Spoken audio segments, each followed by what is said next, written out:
बेपीछे नजर न चलो राहे रफ्तार, हर नक्श पा बुलंद है दीवार की तरह।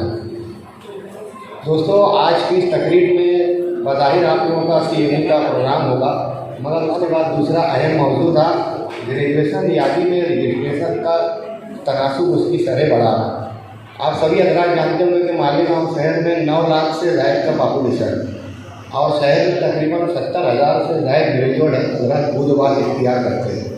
मगर ग्रेजुएशन यादी में नाम लिखाने के ताल्लुक से हम लोगों के यहाँ बेदारी का भुगतान। आम तबका तो ये समझता है कि जो ऑन ड्यूटी टीचर्स है वही इस यादी में वोट देने के राय इंतजाम हो सकते हैं, मगर ऐसा नहीं है।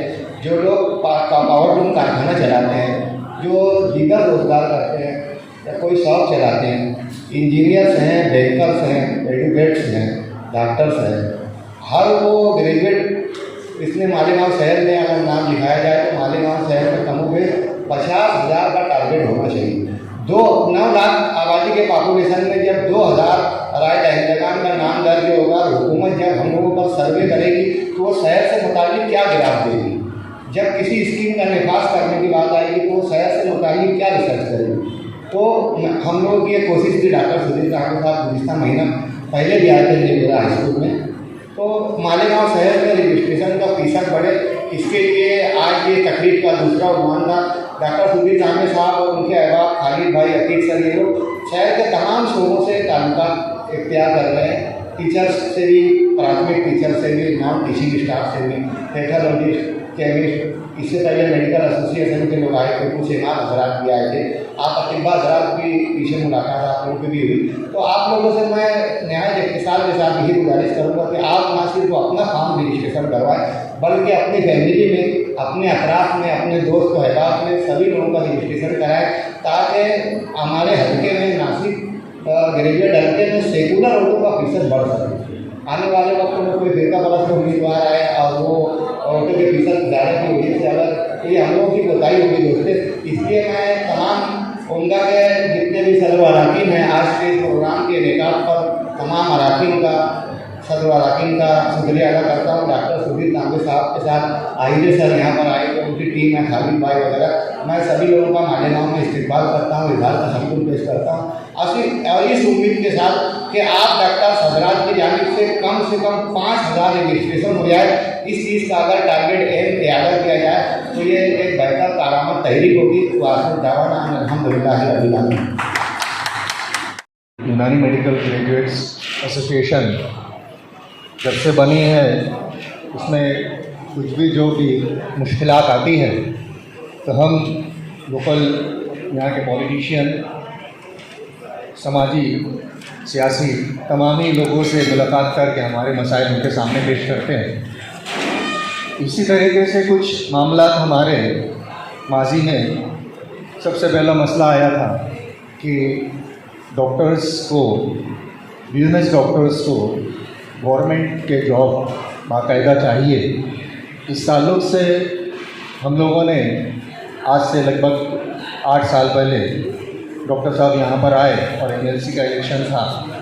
हमने उनसे कहा कि सर, हमारी एक इस तरीके की एक एसोसिएशन है और आप ये हमारे भाई हैं, हमारे फील्ड के हैं, हम चाहते हैं कि गवर्नमेंट की तरफ से हमको ये ऑर्डर मिले कि BUMS डॉक्टर जितने भी सरकारी नहीं सरकारी नौकरियां होती है उसमें BUMS का नाम नहीं होता है, जबकि गवर्नमेंट के रूल के हिसाब से BUMS और BAMS इक्विवेलेंट है। ये नाइंसाफ़ी हमारे साथ में हुई है और हमको इसका हल चाहिए। डॉक्टर साहब ने, डॉक्टर शफीक, डॉक्टर शाहिद हमारी बात सुनने के बाद में स्पेशली हमको रेस्ट हाउस में बुलाया, पूरी डिटेल हमने उनको पूरे डॉक्यूमेंट्स दिए और पार्लियामेंट का इजलास था। डॉक्टर सेठी थे, हेल्थ मिनिस्टर थे और उन्होंने तय कर दिया था कि इनका काम हमको करना ही है। हम लोगों से बहुत मुतासिर हुए थे। उसकी एक वजह यह भी थी कि अब इससे पहले ग्रेजुएट्स के जो इलेक्शंस होते थे हम अपने तौर से वोट दे दिया करते थे, लेकिन हमने बाकायदा BMS डॉक्टर्स को जमा किया और सर से मिलने के बाद उनसे कहा कि सर, ये पूरा वोट आपके पास में रहेगा, हमारा बस हमको ये काम करना है। सर ने वहाँ से सेठी हेल्थ मिनिस्टर थे, वहाँ से डायरेक्टली फ़ोन किया कि आपके डॉक्यूमेंट्स हैं, हमको फ़ौरन भेजो, मिसप्लेस हो गया होगा। लेकिन हमारा बैड लक था कि गवर्नमेंट वहाँ की बदल गई और वो काम वहीं पर रह गया हो। अब दोबारा से इलेक्शन है। मैं डॉक्टर सुधीर तांबे सर से रिक्वेस्ट करूँगा कि जिस तरीके से पहले आपने कोशिश की थी उसी तरीके से इस वक्त जब भी मौका मिलेगा आपको तो हमारा वो काम आप करेंगे इंशाल्लाह। हमारे को इसकी पूरी उम्मीद है सर से। और रहा सवाल इलेक्शन का, तो तब भी हम डॉक्टर सुधीर तांबे सर के साथ में थे और इंशाल्लाह आगे भी साथ रहेंगे। हार्ट अटैक होने के मैक्सिमम चांसेस है। उसके अलावा और 2-3 चीज़ें हैं। कभी कभी हमें लगता है कि जो छोटी मोटी एसिडिटी की तकलीफ है उससे हमें पेट दर्द होता है, ऐसा ही है। कभी कभी हम बहुत मसाले का कुछ खा लेते हैं, उसके वजह से एसिडिटी होती है और पेट में दर्द होता है। लेकिन हर बार पेट का दर्द एसिडिटी की वजह से होगा ऐसा ज़रूरी नहीं है। कभी कभी पेट का दर्द बहुत ज़्यादा हो और पेशेंट को कुछ बाकी चीज़ों का पता नहीं हो, वो भी अटैक आने के चांसेस हो सकते हैं। ऐसे पेशेंट का भी कार्डियोग्राम करवाना, ईसीजी करवाना उतना ही ज़रूरी है। तो सबसे पहले जैसे आपको इसी तरीके से कोई भी पेशेंट आपके ओपीडी में आता है और इस तरीके से कंप्लेन करता है तो आपको तुरंत उसका कार्डियोग्राम निकाल लेना है। कार्डियोग्राम देखना है कि उस कार्डियोग्राम में कोई अलग से चेंजेस है या नहीं, उसको तुरंत एडमिट करवा लेना है। और कुछ 2-4 दवाई है जो इजीली हर मेडिकल हॉस्पिटल में अवेलेबल होती है। खास करके एस्पिरिन नाम की जो दवाई है, जो खून पतला करने की दवाई होती है, तो वो उसका 300 मिलीग्राम का टैबलेट आता है। वो पेशेंट को मुंह में डाल देना है तुरंत। कोई भी पेशेंट जिसका एज 45 ईयर्स है और छाती में दर्द है तो कम से कम आप ओपीडी में एस्पिरिन की टैबलेट 300 मिलीग्राम की मुंह में डाल के उसको च्यूइंग करने के लिए बोलना है। ये सबसे पहला प्रोटेक्शन आप ओपीडी में ही आपके पेशेंट को दे सकते हो जब तक आपका कार्डियोग्राम और बाकी की चीज़ें रेडी नहीं होती है। एक बार आपका कार्डियोग्राम रेडी हो जाता है, उसके बाद आपको लगता है कि ईसीजी में चेंजेस है, आप तुरंत ही उसको किसी बड़े हॉस्पिटल में या जहाँ पे भी आईसीयू की सुविधा अवेलेबल हो वहाँ पे एडमिट कर सकते हो। फिर उसके आगे उसको बाकी सब दवाई देना शुरू करते हैं। तो हार्ट अटैक क्यों आता है? बेसिकली हार्ट अटैक इसकी वजह से आता है, सबको पता है कि आजकल हमारे खान पीन में काफ़ी बदलाव हो चुका है पहले के मुकाबले, और हमारा लाइफस्टाइल भी काफ़ी चेंज हो चुका है। तो उसकी वजह से बहुत सारी बीमारी है जो बहुत ज़्यादा अभी लोगों में दिखाई देती है। खास करके बीपी का बढ़ना, उसको हाइपरटेंशन कहते हैं, फिर शुगर का बढ़ना, डायबिटीज़ होना, और बहुत सारे लोगों को स्मोकिंग की एडिक्शंस होती है। ये 3-4 चीज़ें मेजर जिसके वजह से जो खून की नली है उसमें धीरे धीरे ब्लॉकेज डेवलप होना शुरू होता है। जब ब्लॉक डेवलप होना शुरू होता है किसी भी नली में, तो खून की जो गति है, जो जिस गति से खून हार्ट को पहुंचता है सर्कुलेशन में, वो धीमा पड़ जाता है। और जिस तरह से धीरे धीरे ब्लॉकेज बढ़ने के बाद वो गति जैसे ही कम होती है, वहाँ पे ब्लड का क्लॉट जमा हो जाता है और वो क्लॉट वहाँ पे अटक जाता है। और उस तरीके से उस नली के आगे का पार्ट में कोई भी खून हार्ट के मसल तक पहुँचता नहीं, उसकी वजह से अटैक आता है। तो हमें इस तरीके से मेडिकेशन देनी पड़ती है जिससे वो खून का गड्ढा वहाँ से निकल जाए। तो उसके 2 तरीके होते हैं। एक तो दवाई से भी दे सकते हैं, दवाई होती है जैसे कुछ न्यू मेडिकेशन है, थ्रोम्बोलाइटिक एजेंट्स कहते हैं उसको, स्ट्रेप्टोकाइनेज, यूरोकाइनेज, टेनिटिप्लेज, वो दवाई से वो खून का गड्ढा निकल जाता है। अभी इसमें 2 चीज़ें आपको पेशेंट को समझानी है।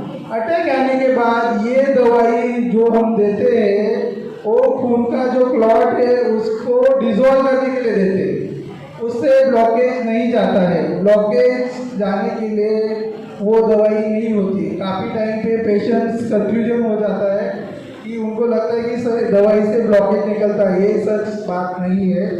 ओके, खून की जो नली में जो क्लॉट जमा है वही दवाई से डिजोल्व होता है, उसको ही हम ये कर सकते हैं, निकाल सकते हैं। ब्लॉकेज निकालने के लिए हमारे पास जो 2 तरीके हैं। सबसे पहला तरीका है जो एंजियोप्लास्टी हम करते हैं।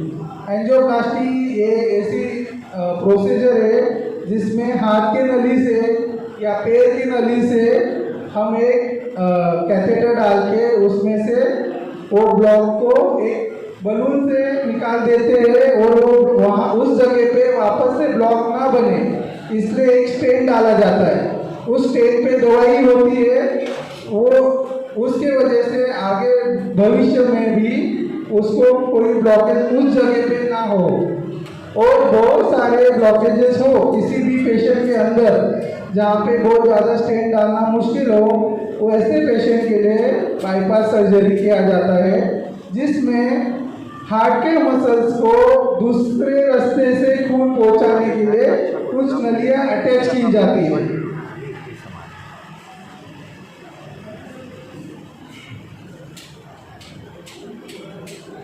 इसके अलावा कुछ मेडिकेशंस होती है। अभी ये जो प्रोसीजर है, किसी भी इंसान को अटैक आने के बाद क्या क्या चीज़ों का ध्यान रखना चाहिए, तो खास करके बीपी कंट्रोल में रखना चाहिए। बीपी उसको हर तीसरे चौथे दिन कहीं पे नज़दीक में सुविधा हो वहाँ पे मेजर कर लेना चाहिए। नमक की चीज़ें, तली हुई चीज़ें कम खानी चाहिए। उसके साथ डायबिटीज़ का ध्यान रखना चाहिए। बहुत ज़्यादा शुगर वाले मीठे जो फूड होते हैं उसको अवॉइड करना चाहिए। ये सब चीज़ों का ध्यान रखना होता है। और खून पतला करने की दवाई और कोलेस्ट्रॉल कम करने की दवाई उसको लेनी पड़ती है। खास करके पहले 1 साल तक जो दवाई का डोज होता है वो फुल होता है और 1 साल के बाद वो उनका जो डोज होता है आधा हो जाता है। फिर उसके बाद लेकिन कुछ 1-2 दवाई लाइफ लॉन्ग उसको पेशेंट को दी जाती है। तो काफ़ी टाइम पे पेशेंट हमें बोलते हैं कि साहब आपने एंजियोप्लास्टी कर दिया, ब्लॉक निकाल दिया, हमने 1 साल दवाई ले लिया, तो उसके बावजूद भी हमें दवाई क्यों खानी है ज़िंदगी भर? तो उसके 2 रीज़न है। आपको कभी भी ओपीडी में ऐसा पेशेंट पूछते हैं क्वेश्चंस, तो उसके 2 रीज़न। एक तो एक बार किसी पेशेंट को ब्लॉकेज आ गया है तो उसको फ्यूचर में भी दूसरे नली में ब्लॉकेज आ सकता है, तो वो ऐसे बड़े ब्लॉकेजेस उसको डेवलप ना हो, उसको ना बने, इसलिए वो कुछ प्रमाण में वो दवाई उसको लेना जरूरी है।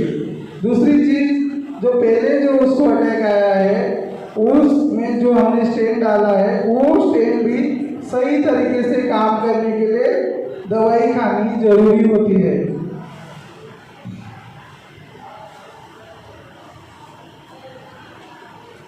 इसके अलावा आपको कुछ क्वेश्चंस पूछना हो मेरे को, आप पूछ सकते हो।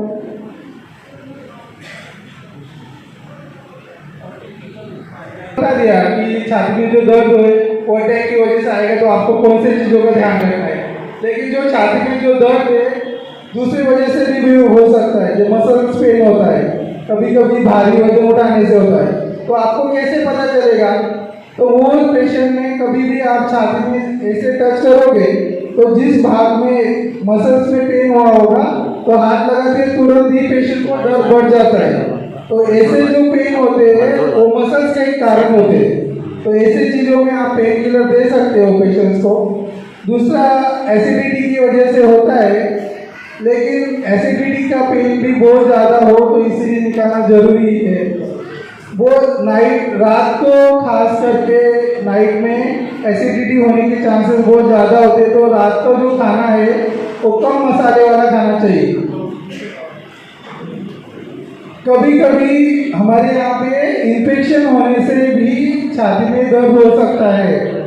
ओके, जो वायरस का इन्फेक्शन अभी लास्ट 2 साल पहले हमारे यहाँ पे कोविड आ गया, तो कोविड के दौरान भी काफ़ी सारे लोगों को हार्ट में भी इन्फेक्शन हुआ था। उसकी वजह से हार्ट की अलग अलग तरह से बीमारी हुई थी।